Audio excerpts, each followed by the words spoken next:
अस्सलाम वालेकुम वरहमतुल्लाह। दोस्तों, आज हम तिल की काश्त कर रहे हैं। चले मैं आपको बताता हूं कि मैंने तिल की काश्त किस तरह की, कौन सी वैरायटी इस्तेमाल की, कितना बीज इस्तेमाल किया और कितनी खाद इस्तेमाल की। मैं हूं डॉक्टर जमील शफ़ी और आप देख रहे हैं प्लांट क्लिनिक्स का यूट्यूब चैनल।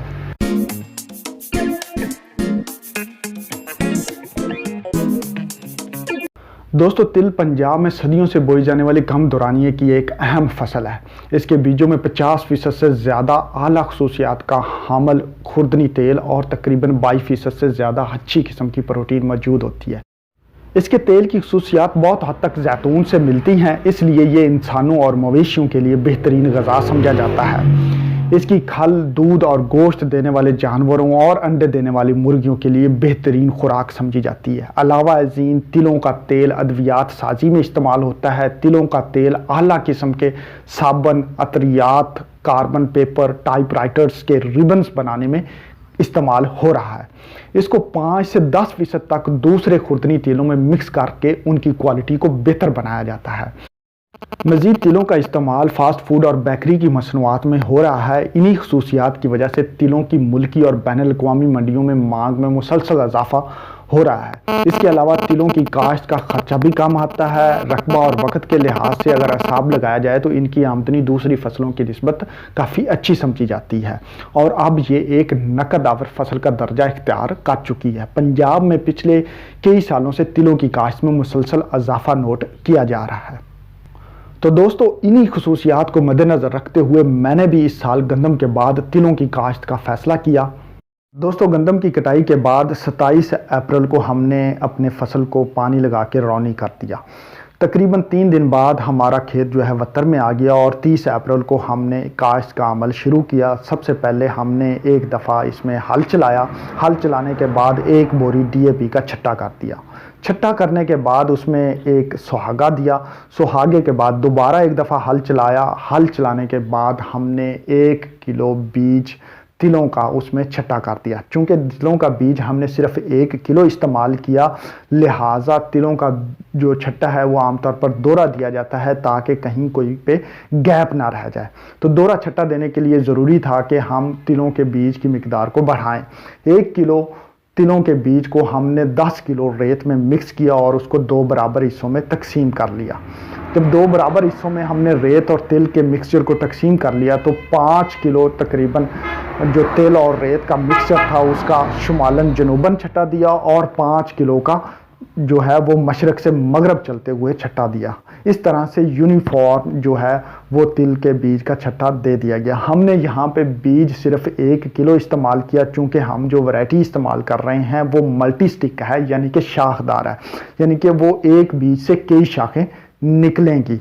अब आप पूछ रहे होंगे कि हमने कौन सी वैरायटी इस्तेमाल की। तो दोस्तों, यहाँ पे मैंने जो वैरायटी इस्तेमाल की है वो लोकल है। हमने सिर्फ यहाँ से हमारे हमसाए ने जो लास्ट ईयर कास्ट की थी मल्टी स्टिक वैरायटी वही हमने कास्ट की, लिहाजा इसके नाम का मुझे कन्फर्म नहीं है। हमने इसको क्यों चूज़ किया, क्योंकि इसकी लास्ट ईयर प्रोडक्शन अच्छी थी और हमने इसको कंपेयर किया जो TH6 जो सिंगल स्टिक वैरायटी है उससे कई गुना बेहतर इसके नतायज हासिल हो रहे थे। उस पर इंसेक्ट का अटैक भी कम हो रहा था, डिजीज़ भी कम आ रही थी, जबकि इसके कंपैरिजन में जो TH06 लगी हुई थी सिंगल स्टिक उसके ऊपर इंसेक्ट्स का अटैक भी ज़्यादा था और डिजीज़ भी ज़्यादा थी और वो पानी के ख़िलाफ़ भी ज़्यादा सेंसिटिव थी। तो लिहाजा हमने ये वैरायटी खुद चूज़ की चूँकि हमारे हमसाये में इसने अच्छा रिज़ल्ट दिया और तमाम पैरामीटर्स में TH06 से बेहतर पाई गई।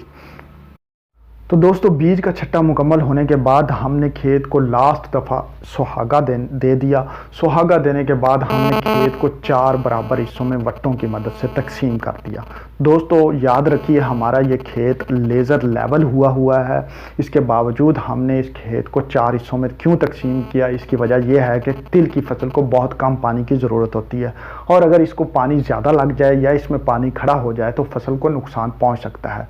लिहाजा 4 हिस्सों में तकसीम करने का मकसद ये था कि जब हम पानी लगाएं तो बहुत कम मिकदार में पानी लगे और एक क्यारा जब मुकम्मल हो जाए पानी से तो उसका पानी दूसरे क्यारे में निकाल लिया जाए ताकि फसल को सिर्फ वत्तर उसमें रहे, उसमें पानी खड़ा ना हो और अगर बारिश का सिलसिला हो जाए तो भी पानी निकालने में आसानी हो।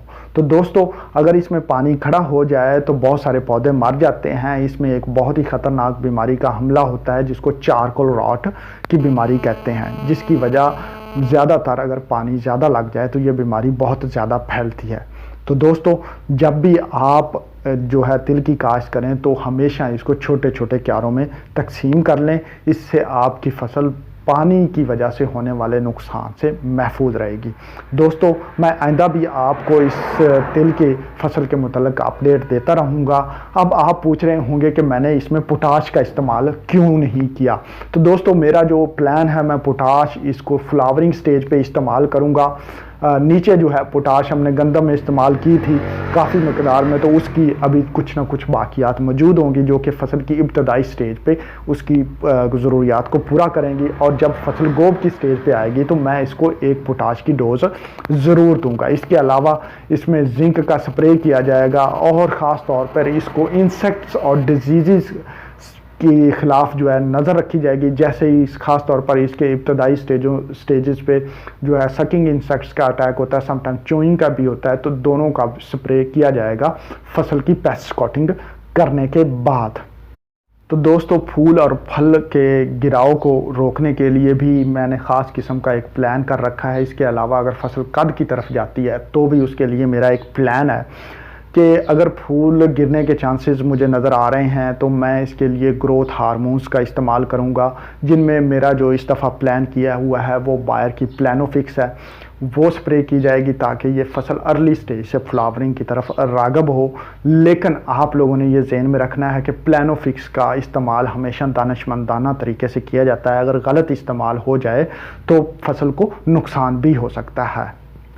इसके अलावा प्लानोफिक्स का दूसरा फ़ायदा ये होता है कि ये फसल के कद को ज़्यादा नहीं बढ़ने देता। लेकिन ज़रूरी नहीं है कि आप प्लानोफिक्स के इस्तेमाल से ही कद को रोकें, बल्कि आपने खादों का दानिशमंदाना इस्तेमाल करना है। ख़ास तौर पर यूरिया और नाइट्रोजनी जो खादें हैं उनके इस्तेमाल में हमेशा आपने दानिशमंदाना तरीक़ेकार इस्तेमाल करना है। बहुत ज़्यादा नाइट्रोजन अगर अप्लाई करेंगे तो फसल फ़ायदे की बजाय नुकसान में जा सकती है, क्योंकि ये तिल जो है ये बज़ाते ख़ुद भी नाइट्रोजन फ़ज़ा से फिक्स करते हैं और ये अपनी नाइट्रोजन की ज़रूरियात ख़ुद पूरी करने के काबिल होते हैं। लिहाजा दोस्तों आपने फसल की फास्फोरस का ख्याल रखना है, पोटाश का ख्याल रखना है, कुछ माइक्रो न्यूट्रिएंट्स जिनमें जिंक अहम है उसका ख्याल रखना है और फसल को कीड़ों और बीमारियों से बचाना है।